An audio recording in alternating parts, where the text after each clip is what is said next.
life, real stories, and real redemption in this life of recovery. Now, Damon, if you could explain a little bit about what you have going on and your steps and situation with recovery. And, I figured that the people would like to hear your story, being that, a lot of people suffer from addiction, alcoholism, and me personally, I've been suffering before in my lifetime with that, being in recovery and going through recovery and still maintaining my sobriety and things like that. Yeah. Tell us a little bit about your story and what caused you to start using that first off, and kind of like what happened with you in your lifetime with it. Well, first of all, I'd like to thank you for having me at the 12 at 12. Pleasure, Isaiah. Thank Yes, you. sir. Yes, sir. Pleasure to meet you, Damon. Well, you kind of a little bit what I got going on. I kind of do a similar podcast called it's Mastro's Corner.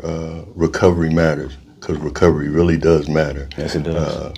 And first of all, I want to say this is a great thing you're doing. I'm grateful to participate in it, because here in the Commonwealth area, this is very much needed. Not only just the recovery, but just the dialogue. We see people. There's people that are not quote unquote alcoholics, addicts, but they have family members suffering. So I like it when we engage with the podcast so people can know a little bit more about it.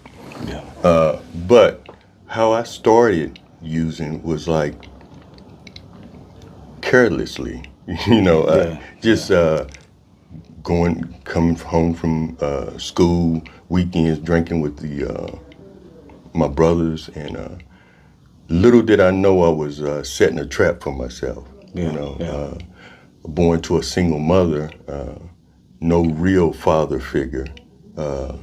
Slowly but surely, I got off into alcohol and drugs. Yeah, that sounds kind of similar to what I went through. I had both my parents in my life, my mom and dad, and I know a lot of times that people like to say, oh, it's a single parents household, and that does cause effect to a lot of children and stability inside of the houses. Yeah. And I had stability, but it was still issues inside of the house, when people argue, when things happen and things like that, and it affect you different ways. And with me, it was just going home from school one day, catching the bus. Yeah. And then from catching the bus, I'm in the neighborhood, people always smoking weed. And then that started with, hey man, let me try. And it was like, hey man, hey, nah, we're not gonna get your parents mad. Nah, man, don't do that, man. This ain't. And then I, started smoking, and from that point, it kind of pushed me to, I enjoyed it. It took me to another